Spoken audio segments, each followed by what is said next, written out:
the Watford game. Now, obviously, at this point, we didn't actually have any wins under our belt.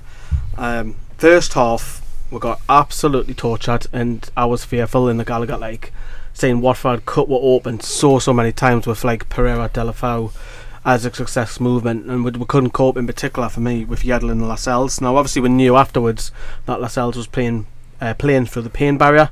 Whether he should or not, that's another question. But Rob, it was literally a game of two halves, wasn't it? Yeah, I mean, it was, that first half, Watford handed us a footballing lesson, and the game could have easily gone their way. They could have easily wrapped up the 3 points, game to bed before half time. Dubravka had a fantastic game. You know, how many times have we said that since he signed? And then, yeah, I think once we got that first goal, that, like, we just put the marker down, and then we just, right, we do not concede from now on in.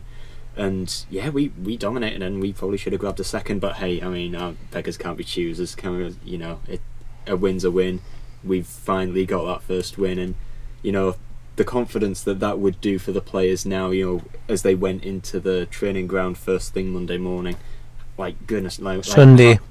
Or Sunday, whatever. Yeah, they were in the next day, weren't they? Yeah, Rafa went, I'm still having you in the next day, I didn't care. But yeah, they'd have felt so much better compared to previous weeks. You know, going back into training time after a bad performance, after a defeat, after a disappointing defeat, and you know, you lose a lot of joy after a while, especially. But finally, got that first win. We're out the relegation zone, but now's the time to put the marker down and say, right, we go from here. Aye, Kyle. So, were you worried first half, because they looked like Barcelona? Watford started really well, and I expected them to, because they have some really good players, and they've had some good momentum going into the season. Obviously, they're sent for a reason, so I expected them to start well. Delafeu was really strong, got forward, caused a lot of problems. Pereira, I mean, the problem was they kept attacking the right hand side, and I think the reason for that is because Yedlin was very on his own. Like, Richie didn't help him much at all. Like, I'll give Richie a lot of credit for his work rate and that, but his positional play happened last year as well was absolutely horrendous. And he was drifting into the centre of the field too much. He got caught too many times in Pereira, and who was playing behind him at right back? Holebas left back. Holebas. They just like kept going down that right hand side, and then he scored a couple of times through it. But Yedlin, to be fair to him, did really well handling the two of them.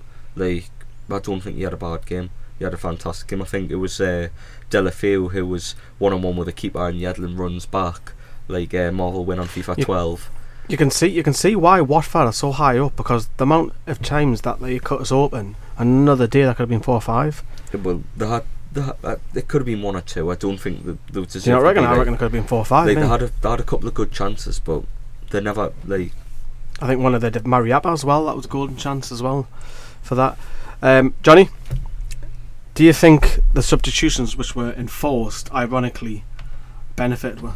In the end, it did. Yeah, I think you look at the first one was Perez for Muto, and you know, there was conflicting reports whether Perez was booed or not. I heard 1 or 2 in the Gallagher, I have to be honest, but you know, he stepped up. He got the goal, and he all round had a much better game. He seems to be a much better player when he's off the bench. He's more of an impact player. In terms of Key and Shaw, when they both came on for Lascelles and Shelvey, when you think of that, Lascelles and Shelvey, you two, arguably your best players, being injured, you're thinking, we're going to do well to get anything out of this, but both stepped up. But you know, it was nice to see, in particular with Shaw, was the passion, like right at the end. You know, he was really going for it. Like, it was like it almost turned into a massive brawl. But do you know what? He showed the passion of wanting to be a Newcastle player and be in the heart of the You could tell fans. they wanted it. When 1-0 up, it just looked desperate. Some of the tackles going in, he's like, the lads really wanted to, and we need to get behind them, and we did.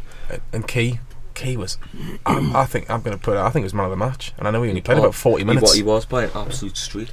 He came on and he just brought the team forward. He was just so calm on the ball. He wasn't going for the Hollywood ball all the time. I mean, Shelvey has been one of our better players this season in terms of like carrying the team forward, but Shelvey doesn't bring you the ball forward, does he? He doesn't dribble he forward. He was brilliant. That's how we won the free kick. He was I think 1-2, yeah, 1-2 had done it, and he was driving us forward, and I don't think Shelvey would have done that particularly because he has such a good Hollywood ball. that he can switch the play so quickly, Yeah. or he can look for that Perez or Rondon or Muto. But it was just nice to see something different, and you have to look at it. And when all three are available, Shelvey, Perez, and Diarmi, I think you've got to think that Shelvey and Key have got to be the two in there, because if they do, and they because they offer so like they both offer different things, passing the ball. And yeah. I would say he was Swansea key had to the best victory. seasons. Sorry, Rob, I've nicked one of your points. But Rob has been sitting there waiting for it. You know, but with Key and Shelvey, when they played at Swansea, they got into the top half. Like they got a top half finish, and people forget that. Key for me has to go on right. I've got to make this my position my own now. That Rafa can't drop me, and I think that's got to be the same with Shaw, because like we've touched on with Lascelles, he signed a new contract, but Fernandez has been good as well. He needs to try and keep Lascelles out of the team if Lascelles is injured as well, which is good to see. Competition for places is key for the rest of the season, because if they're all doing well, it means that obviously the team are doing well and we're not in a relegation battle. Well, his experience, Keane, he's not so young, is he? Wait, I thought I'd join in on that one. Right. The problem is also, when you look at it, Lejeune's the ball player in terms of the defenders that we've got. Shaw's good pass as well. Yeah, sure. And so is Shaw, but Fernandez and Lascelles are both quite similar. They don't play the ball out at the back, and I think that was the difference there, rather than with Lascelles where it just hoofs up. And I think the players, opposition players know that when Shaw came on, he was running out with the ball, he was then trying to pass it in there. So I think that was the difference, rather than just hoofing the balls up. I also think that Diarmi didn't protect Yedlin. You mentioned Richie, because Diarmi plays on that right of the two I in don't know how midfield. Diarmi is still getting a game. I'm going to be, but I don't think it's Diarmi's fault. He was okay after we scored. I thought He was better second half. when Decore and who was the other guy, Capu, like they were trying to like get more of the ball, especially when we went 1-0 up. Diarmi was like a man possessed. People forget that. Yes, he had a terrible first 50-60 minutes, but he didn't let them have an inch after. He so many times where he was just winning the ball off them and then just trying to kick the ball towards the other end of the pitch. And I think people have to remember that's what Diarmi can bring. You know, he's not necessarily the best player that we've got in this squad, but when it comes to doing the dirty things and people forget to recognise them, he is an okay player, but I wouldn't say anything better than an okay player. Well, Charlie Nicholas rated him. Yeah, well, that Sky. prosecution rests its case, because what he knows about anything to do with Newcastle, you put it on the back of his stamp. He's absolutely I think garbage. There you Garbage. go. That's the first one I have to say. To me, Diarmi, he's equivalent to a donkey. He doesn't do enough. He's got poor football intelligence, and you've got to carry him. He always gives away stupid free kicks. He invites the other team on. He's too deep. He's got no pace. He's leggy. I like that defensive type of player, David Batty style, who will get in there, in your face, going for a tackle. And for me, personally, he doesn't do enough. I know Rafa likes him, he puts him in there all the time, but I was getting quite pleased that his contract was coming up at the end of the season, and obviously I've read that he might get an extension. I'd still give him a new contract. Is it not bit too harsh on him? He I think it's offers harsh. something a lot different. I think it's harsh. There are a couple of performances last season where Shelvey and Diarmi clicked, against Man U, against Arsenal. So it's Leicester, just, Huddersfield, Southampton. Puff, isn't it? Like, he's up and down it, but the thing is, when he's up, to me, I would. See, I would Is he keep him. Premier I League think quality? what Rafa needs to do is, if someone's playing poor, take them out the foul line. Key come in, we look at a totally different side, and for me, Key has to start as well. Yeah, I think 100%. Yeah. Key and Shelvey, when they were at Swansea, played in a 3, because it was always Leroy Furs, the other one. So that's maybe that they may look better in a 3, perhaps. Who knows? Drop Perez, maybe. The way I sort of see it with Diarmi is that it's quite sad to say that we have sadly seen the back of last season's Diarmi. Oh, I thought it was the pun coming. Oh no, sorry. we've sadly seen the back of last season's Diarmi. Well, if you remember the first part of last season, Diarmi was absolute wank. That he was. And then against Arsenal, second half he really kicked on. I think what turned the season around was the Man City 1-0 home defeat. I think it was that West Ham game when he scored. Yeah. His season kicked off from there, and he started playing well. And so we just needed him to score then. It's like the First goal scorer bet sorted. It's like that the Diarmi of this season has been. We've seen what he was like last season only in glimpses. He's not a 90-minute player anymore. Like he doesn't put in that consistent performance over the course. He's getting of a on now. match. He's what 31 now. We're talking about last season though, and Diarmi though. But has Kennedy been in the form where he was last season? Has Richie? Has Lascelles? Yeah. So a lot of the players haven't. So let's judge them all. Kennedy's getting back up there. Diarmi maybe. I don't think Shelby's been anywhere near his best. The $1 million question is: are we satisfied with Diarmi's performances enough? Only seeing his best in glimpses in order for him to. I think he's doing enough. He's not doing more, but I think he's doing just enough. No. I think he's stealing away. I think if you're playing consistently poor, you deserve to go back on the bench. And look, at give Perez a kick up the arse. Look what it did to him. Yeah. Totally different player when he came on. He Had something to fight for. did well. So he did better in that second half against Watford than he did so against Diarmi should be dropped if he's anyone playing. else in the further Who are season. you going to put in? Key. Well, but say if Shelby's injured, right? Yeah, you're screwed. Shelby's injured. Who else? There's no way Isaac Hayden's playing. Shaw. I don't think Shaw can play. He's played. He has. He's played before. I've not seen him in that position. To be honest, he looks really good. He's got the qualities to be a midfielder. Rather give him a go than have Diarmi. How did we win that game then? Let's go around the table. Watford? Did we win it because Watford were so poor, or was it a change of injury which ironically helped? Mark.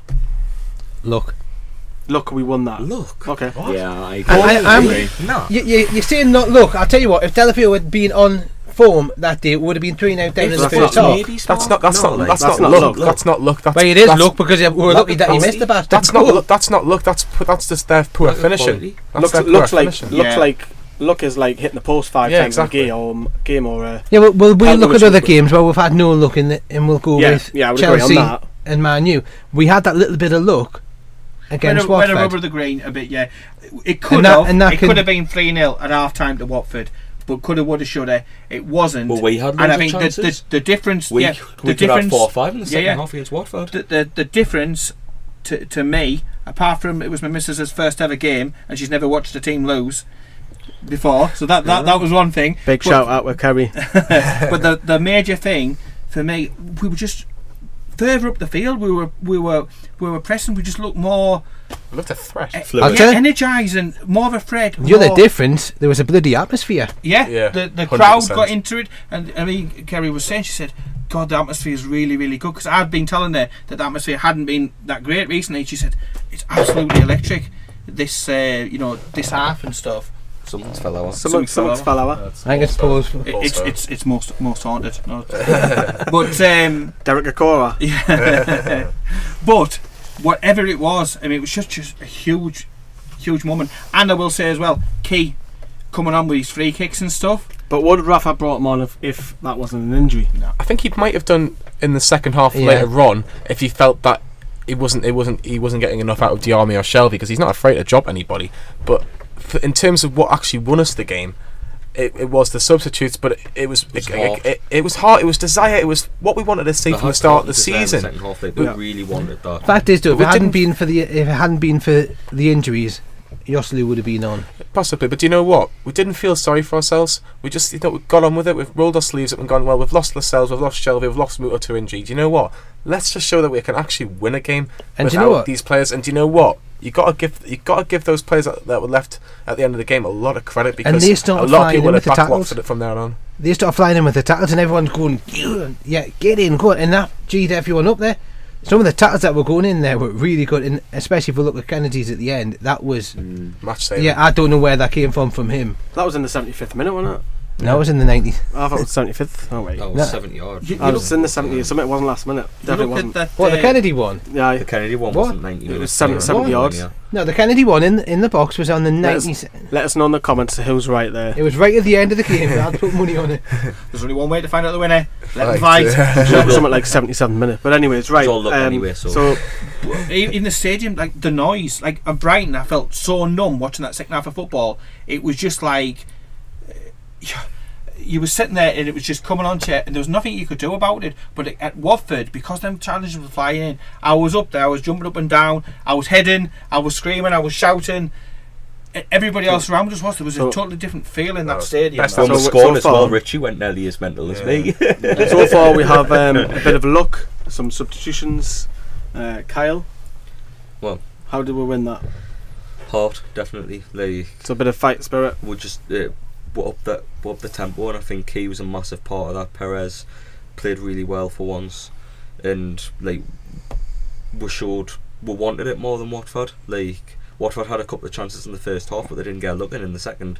Bar that Kennedy challenge and them hitting the bar off like a Pereira. off Pereira, they didn't have a look in. We were brilliant second half, and we deserved the 3 points.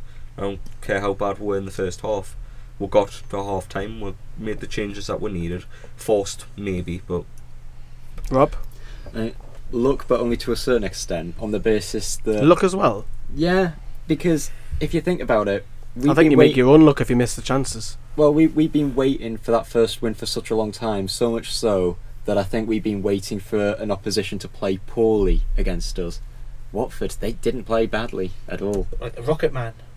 See, I think it's So down we're done there. I think it is I did, literally I a game of two. I've missed it when I was in my head. That I've went. What am I saying? Right. So it's absolutely first half. I think was Watford cost themselves. And I think it is literally a game of two halves. Second half, I would agree with you that the substitutions changed the way we were, which questions again maybe could be asked about Rafa and his substitutions all over again, which we've talked about earlier on. I think the second half, Newcastle were back to where they were at the end of last season in terms of the second half of the season. The end of last season. Yeah, They were running forward. in terms of the performance and how much desire and fight. Yeah. That's what it reminded me of there. Yeah, the Well, games that we had games. was the second half of last season where we're just going in there and We've got to take this into the next couple of games though, because you look at the next couple of games that, Which we've already They're not- played. We've already played Bournemouth. yeah, well, What a 3 points that was. It was a great victory. But no, you've got Burnley, you've got West Ham, you've got Everton to an extent. Obviously Everton are quite good, and then you've got Huddersfield. but and they're hit Fulham. and miss Everton. They are, but you look at those next 6 games, you've got to be looking at maybe, I'll say 3 wins. I think 3 wins are doable, because you've got likes of Huddersfield, Fulham. The funny thing is, you mentioned really that there, kind of- Johnny, is that we've got Christmas coming up. We've got like 7 or 8 games in December. Yeah. We could literally be in the top 10. That's how Yeah, mad that's this The Premier League next is. top 6 team we play is Liverpool. On Boxing Day. That's, Yeah. it's gonna be close, but look, we're gonna be there or thereabouts in terms this of point in the terms season. of in terms of relegation battle. Last year we were terrible at this point of the season. We We lost were. £700. We cannot afford to do that But- again. If we do that again, we'll get relegated. But we if you look Well, at last have we season, we had maybe likes done of that earlier Chelsea this and season? Man City and Arsenal all in December. I can't afford it by December. No, Fact is, a it's not. Benitez team will always do better in the second half of the season. And I think signings will help as well, which I think will happen. That's for another podcast.